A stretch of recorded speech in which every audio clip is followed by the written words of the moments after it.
Hey guys, welcome back to day 3 of Belleville's VBS. Are you guys ready to continue to learn more about the life of Joseph? So today we'll be reading from Genesis 39:21 to Genesis 40:23. And it says, "But the Lord was with Joseph and showed him mercy, and he gave him favor in the sight of the keeper of the prison.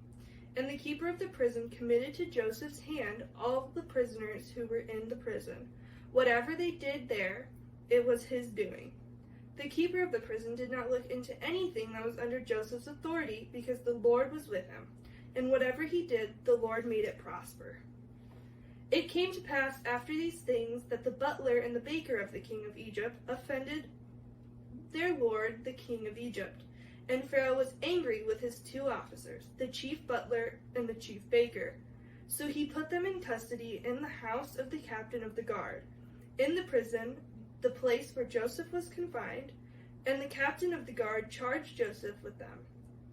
And he served them, so they were in custody for a while. Then the butler and the baker of the king of Egypt, who were confined in the prison, had a dream, both of them each man's dream in one night, and each man's dream with its own interpretation. And Joseph came into them in the morning and looked at them, and saw that they were sad. So he asked Pharaoh's officers who were with him in the custody of his lord's house, saying, 'Why do you look so sad today?' And they said to him, 'We each have had a dream, and there is no interpreter of it.' So Joseph said to them, 'Do not interpretations belong to God? Tell them to me, please.' Then the chief butler told his dream to Joseph, and said to him, 'Behold, in my dream a vine was before me, and in the vine were 3 branches. It was as though it budded, its blossoms shot forth, and its clusters brought forth ripe grapes. Then Pharaoh's cup was in my hand, and I took the grapes and pressed them into Pharaoh's cup, and placed the cup in Pharaoh's hand.' And Joseph said to him, 'This is the interpretation of it. The 3 branches are 3 days. Now within 3 days Pharaoh will lift up your head and restore you to your place, and you will put Pharaoh's cup in his hand according to the former manner when you were his butler.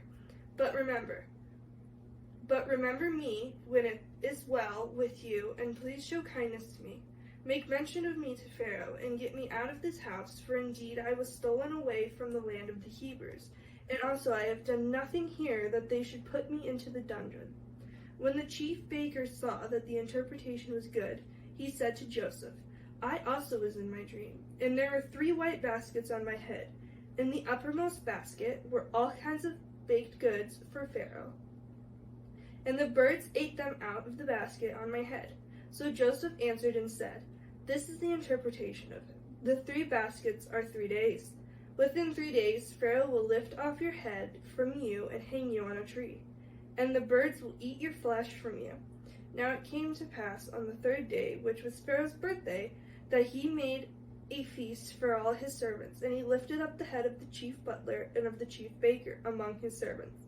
Then he restored the chief butler to his butlership again, and he placed the cup in Pharaoh's hand. But he hanged the chief baker, as Joseph said in his interpretation. Yet the chief butler did not remember Joseph, but forgot him."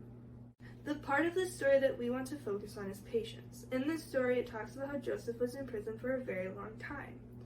Joseph was in prison for so long that the guards began to let him do whatever he wanted, within reason. They really didn't think anything of Joseph. They let Joseph be in charge of a lot of things while in prison. During his time in prison, he believed God had a plan for him. He believed God had a special way to get him out of prison. He just needed to be patient. Now, the day that the butler and the baker were sent to prison, Joseph really didn't think anything of it, until they had their special dreams.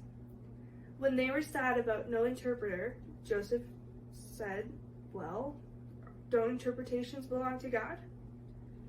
After Joseph interpreted the dreams, he believed this could be the moment to be free, if the butler were to tell Pharaoh what he had done.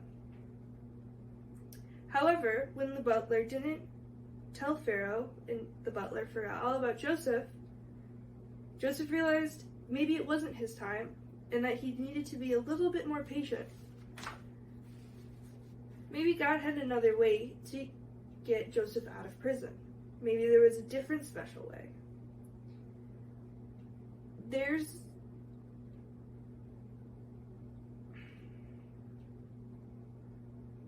a lot of different things that God can do to get you out of certain or tough situations. But no matter how long we wait for God or his plans, the outcome with God is always better than trying to do things on our own. Tune in tomorrow to see what else happens to Joseph. Now the questions of the day are: 1. What was the longest you've ever had to wait for something? And 2, in what ways does God test your patience?